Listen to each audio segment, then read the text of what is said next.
National medical commission ने 18 medical colleges का letter of permission withdraw किया, लेकिन शोर चारों तरफ ये था केवल Shri Mata Vaishno Devi institute of medical excellence का लेटर ऑफ परमिशन विड्रॉ हुआ है। और कई कलाकारों ने तो ये भी कह दिया कि अभूतपूर्व, इससे पहले कभी हुआ ही नहीं,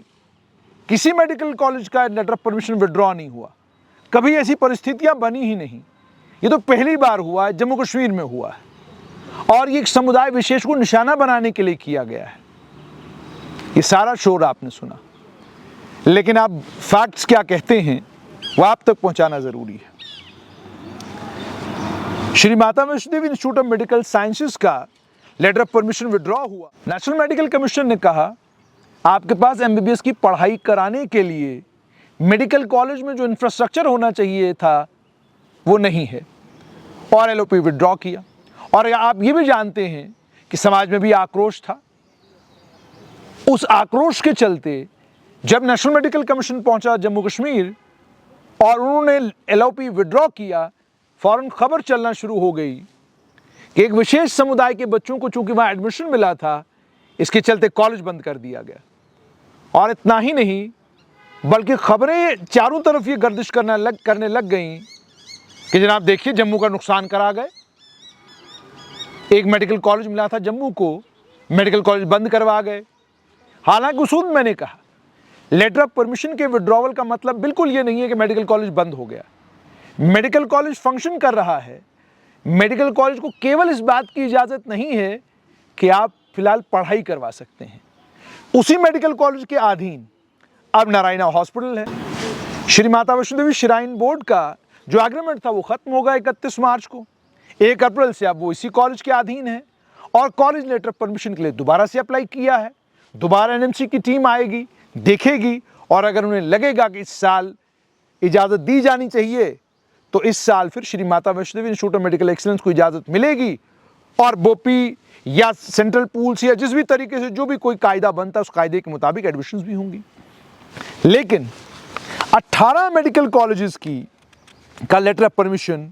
विड्रॉ किया गया और 18 मेडिकल कॉलेजेस का जो लेटर ऑफ परमिशन पिछले सालों में विड्रॉ किया गया है,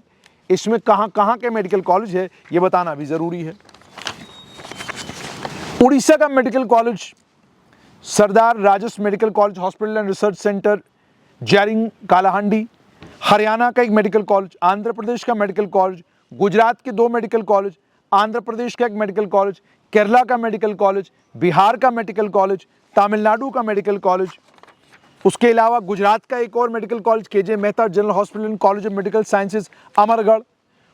उत्तराखंड का एक मेडिकल कॉलेज, पंजाब का मेडिकल कॉलेज, केरला के 2 मेडिकल कॉलेज, मध्य प्रदेश का मेडिकल कॉलेज, तमिलनाडु का मेडिकल कॉलेज, मध्य प्रदेश का एक और मेडिकल कॉलेज और उत्तर प्रदेश का भी एक मेडिकल कॉलेज इसमें शामिल है। तो मतलब साफ तौर पर यह है कि नेशनल मेडिकल कमीशन को जहां जहां पर लगता है कि मेडिकल कॉलेज को चलाने के लिए और मेडिकल कॉलेज में एमबीबीएस की पढ़ाई कराने के लिए रिसोर्सेज नहीं हैं, ये मेडिकल कॉलेज कानून के मुताबिक फंक्शनल नहीं है, एलओपी देने के बाद भी विड्रॉ करने की ताकत नेशनल मेडिकल कमीशन के पास है। अब अगर 18 मेडिकल कॉलेजेस का एलओपी विड्रॉ हुआ है तो सवाल ये पैदा होता है कि वो पत्रकार जो रिसर्च करके खबर करते हैं, क्या उनकी जिम्मेदारी ये नहीं थी कि वो नेशनल मेडिकल कमीशन से ये सवाल पूछते कि क्या ये एकमात्र मेडिकल कॉलेज है जिसकी आपने एलओपी विड्रॉ की है या कुछ और मेडिकल कॉलेजेस में जिनकी आपने एलओपी विड्रॉ की हुई है। मगर सोशल मीडिया के ज़माने में कौन पूछता है, कौन पूछना चाहता है और कौन जानना चाहता है। आपको लगता है कि ये आपके एजेंडा में फिट बैठता है, आप उस पर दबा के बात करते हैं, और जो लगता है कि ये मेरे एजेंडा में फिट नहीं बैठता, आप उस पर बात ही नहीं करते हैं। और खानों में बटी हुई है दुनिया। एक वो खाना है जिसको सुबह उठना है और शाम तक ये कहना है कि जो केंद्र में सरकार है वो बिल्कुल ठीक नहीं है, और दूसरा वो खाना है जिसे सुबह से लेकर रात तक एक ही बात कहनी है, जो किया बस इसी सरकार ने किया और कोई इससे पहले वाली सरकारों ने कुछ भी नहीं किया था। जरूरत थी उस सिलसिले की जिसमें आप दोनों बातें करते, सरकार अच्छा काम करती उसकी तारीफ करते,